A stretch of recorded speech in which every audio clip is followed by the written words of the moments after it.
Baik, assalamualaikum warahmatullahi wabarakatuh. Di sini saya akan mempresentasikan mengenai kelompok artikel dari kelompok kami yang berjudul Penerapan Presidensial Threshold terhadap Sistem Pemilihan Presiden dan Wakil Presiden di Indonesia. Yang mana di Indonesia Presidensial Threshold ini pertama kali dirumuskan dalam Undang-Undang Nomor 23 Tahun 2003 tentang pemilihan umum presiden dan wakil presiden. Nah, di undang-undang tersebut pada pasal 5 ayat 4, undang-undang itu menyatakan pasangan calon presiden dan wakil presiden hanya dapat diusulkan oleh partai politik atau gabungan partai politik yang memperoleh sekurang-kurangnya 15 atau 20% dari perolehan suara sah nasional dalam pemilu anggota DPR. Undang-undang tersebut menjadi cikal bakal berlakunya presidensial threshold dalam sejumlah kepemiluan di Indonesia. Jadi gambarnya itu begini, jika ingin ada seseorang untuk mencalonkan dirinya sebagai presiden atau wakil presiden, dia itu harus diusung oleh partai politik atau beberapa partai politik, yang mana jika di total adalah hingga 15% sampai 20%, 15% hingga 20% dari hasil perolehan suaranya di DPR. Umpamanya partai A itu 10%, kemudian partai B 5%, partai C 5%. Maka jika di total keseluruhannya ini adalah 20%, maka gabungan dari beberapa partai politik ini bisa untuk mengusung salah satu calon presiden dan wakil presiden untuk maju ke pemilihan umum yang telah dilakukan. Kemudian pada Pilpres tahun 2004, 2009, dan 2014 digunakan perolehan jumlah kursi DPR dan suara sah nasional pada hasil pileg yang dilaksanakan pada tahun itu. Jadi pada tahun itu sudah ketika melaksanakan pemilu presiden dan wakil presiden itu mengacu terhadap sistem perolehan suara pada tahun itu sendiri. Akan tetapi pada pemilu 2019 kemarin itu mengacu terhadap hasil pilihan legislatif pada tahun sebelumnya, yaitu tahun 2014. Karena pada tahun 2019 ini adalah pemilu serentak antara pilihan legislatif DPR, DPD, DPRD, presiden dan wakil presiden. Lah, tak sedikit pula pro kontra mengenai sistem presidensial threshold kali ini, karena ada hubungannya terhadap kepentingan dari koalisi itu sendiri, sehingga dapat mengebiri terhadap keputusan dari presiden itu sendiri ketika akan mengeluarkan kebijakan atau keputusan. Hal inilah yang dipertimbangkan oleh banyak politikus, seperti halnya ada juga gugatan dari mantan Panglima TNI Gatot Nurmantio ke Mahkamah Konstitusi. Banyak juga gugatan-gugatan yang lain terhadap pihak-pihak yang mana tidak menyetujui akan adanya presidensial threshold.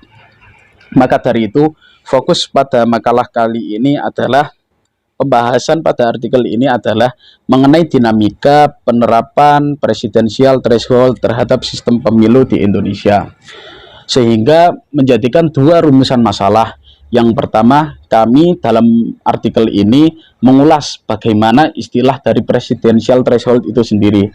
Kemudian rumusan masalah yang kedua adalah bagaimana dinamika politik di Indonesia ketika presidensial threshold ini diterapkan di Indonesia. Kemudian tujuan penulisan pada artikel ini adalah yang pertama sebagai terpenuhinya tugas mata kuliah hukum tata negara. Kemudian yang kedua adalah sebagai menambah wawasan dalam perkembangan hukum tata negara, khususnya terhadap konsep presidensial threshold dalam penelitian umum dalam pemilihan umum di Indonesia. Nah, adapun metode-metode yang kami gunakan dalam kepenulisan artikel ini adalah penelitian ini berjenis penelitian kualitatif karena ini berhubungan dengan fenomena sosial dan juga kemanusiaan. Kemudian metode yang kami gunakan adalah metode kajian kepustakaan atau library research, yang mana jenis penelitian kualitatif yang pada umumnya dilakukan dengan cara tidak terjun dari lapangan. Jadi kami mengacu terhadap sumber-sumber tertentu, baik itu peraturan perundang-undangan, jurnal, kemudian buku, kemudian atau karya ilmiah yang lain. Kemudian kami analisis menjadikan suatu hipotesa, yang mana kami menggunakan teknik analisa data dengan data collection. Kami mengumpulkan data-datanya semua, kemudian dengan langkah selanjutnya yaitu reduksi data. Reduksi data ini sebagaimana kan terdapat dalam perundang-undangan, dalam Undang-Undang Nomor 7 Tahun 2017. Akan tetapi kami ini hanya terfokus terhadap pasal 222, yang mana di dalam pasal itu hanya mengatur sistem sistem syarat dari presidensial threshold itu sendiri.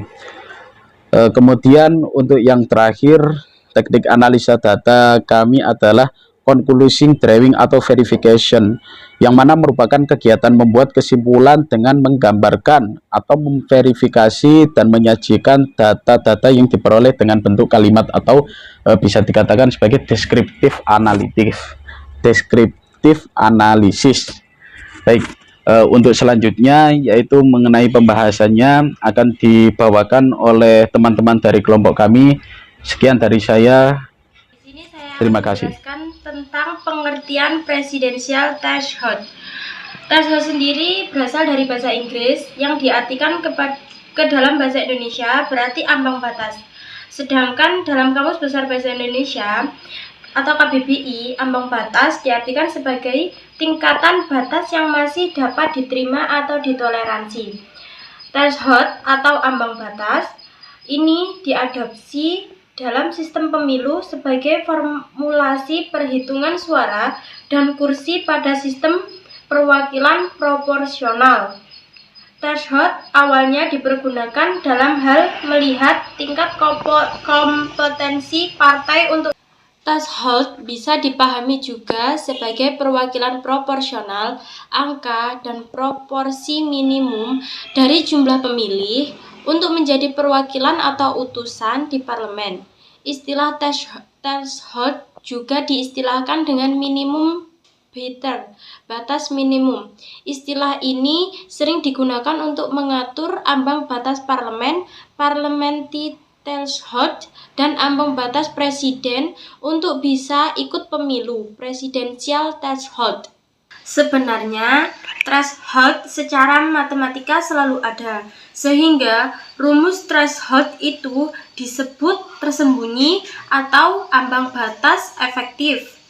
Para ahli memberikan rumusan terkait ambang batas efektif ini, yakni seperti ambang batas adalah 100% dibagi besaran daerah pemilih ditambah 1, buka kurung, threshold sama dengan 100% dibagi besaran daerah pemilihan ditambah 1 dalam tutup kurung. Contoh, besaran daerah pemilihan adalah 19 kursi, maka ambang batasnya adalah 5%. Inilah yang disebut sebagai threshold. Berdasarkan dengan ambang batas formal, ambang batas efektif memang tidak dituliskan dalam aturan hukum tentang presentasinya secara tegas, namun hanya bersifat alamiah atau muncul secara alamiah. Sementara ambang batas formal beserta besar presentasinya dicantumkan dengan jelas dan tegas di dalam aturan hukumnya. Ambang batas tersebut dipastikan untuk dilaksanakan dalam pemilu berdasarkan aturan perundang-undangan yang berlaku, sehingga partai yang tidak mendapatkan suara mencapai ambang batas tidak berhak mendapatkan kursi atau tidak berhak diikutkan dalam perhitungan kursi. Dalam sistem pemilihan presiden dan wakil presiden, beserta partai politik atau koalisi partai politik yang tidak mencapai ambang batas tidak berhak mengajukan calon presiden dan wakil Baik, presiden. di sini saya akan melanjutkan yaitu tentang presidential threshold. Apabila dikaji mendalam, di sini ada beberapa kelebihan dari penerapan presidential threshold dalam pemilu. Yang pertama yaitu adalah penerapan presidential threshold dalam pemilu dapat memunculkan figur presiden dan wakilnya yang kuat. Karena presidensial dan wakil presiden terpilih akan mendapatkan basis dukungan politik yang besar di parlemen, sehingga pelaksanaan pemerintahan dapat berjalan efektif dan stabil. Dalam derajat tertentu, kondisi ini dapat memperkuat sistem presidensial yang dianut di negara Indonesia. Yang kedua yaitu adalah penghapusan presidential threshold sebagai syarat pencalonan presiden dan wakil presiden dapat menyebabkan parlemen cenderung dominan, sehingga memperlemah sistem presidensial. Yang ketiga yaitu adalah penerapan presidential threshold yang tetap tinggi memaksa partai politik atau gabungan partai politik untuk menyeleksi calon presiden dan wakilnya dengan sungguh-sungguh sehingga akan memunculkan presiden dan wakil presiden yang berkualitas.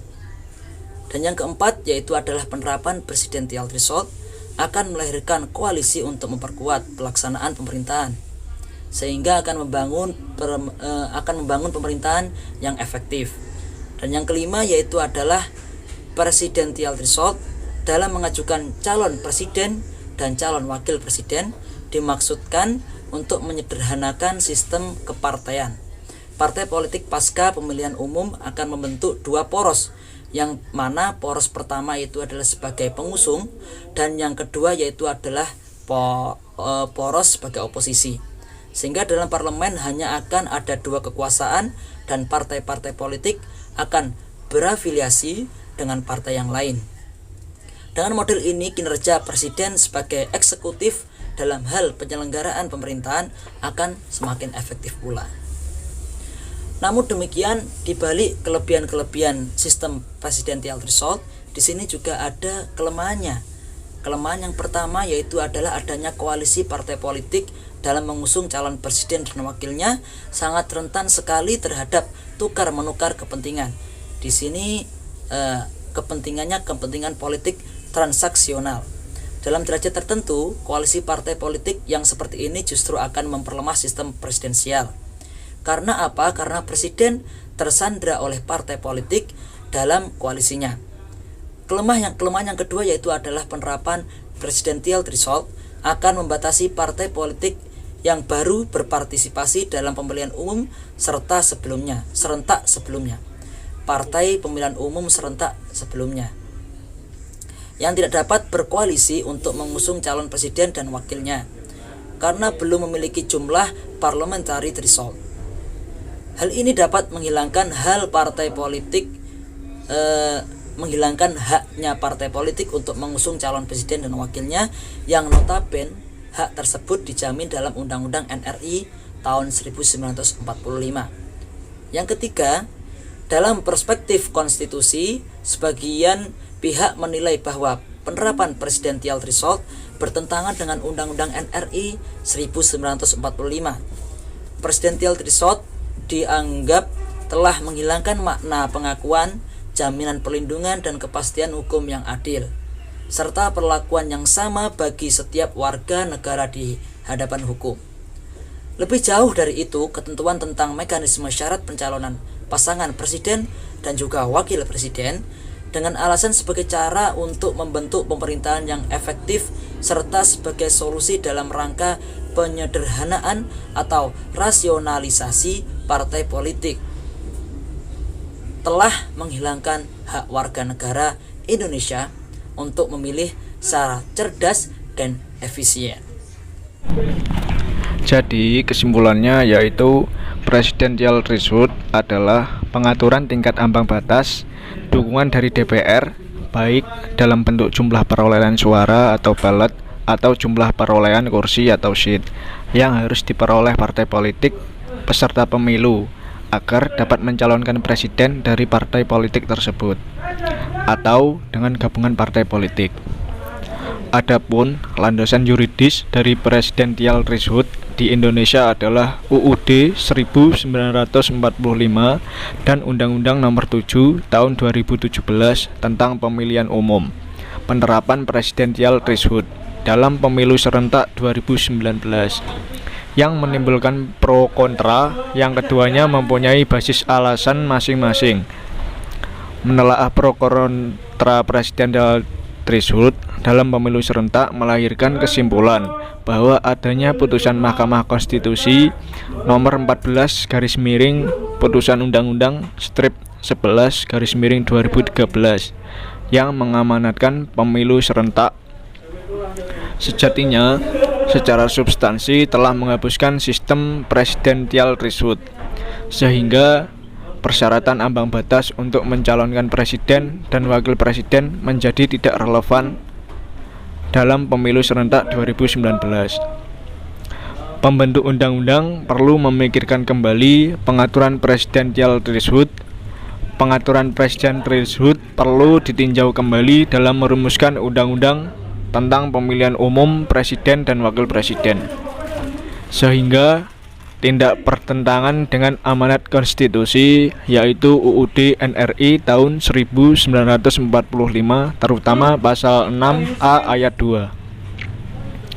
Sekian pemaparan materi kelompok kami. Apabila ada kurang lebihnya, mohon maaf.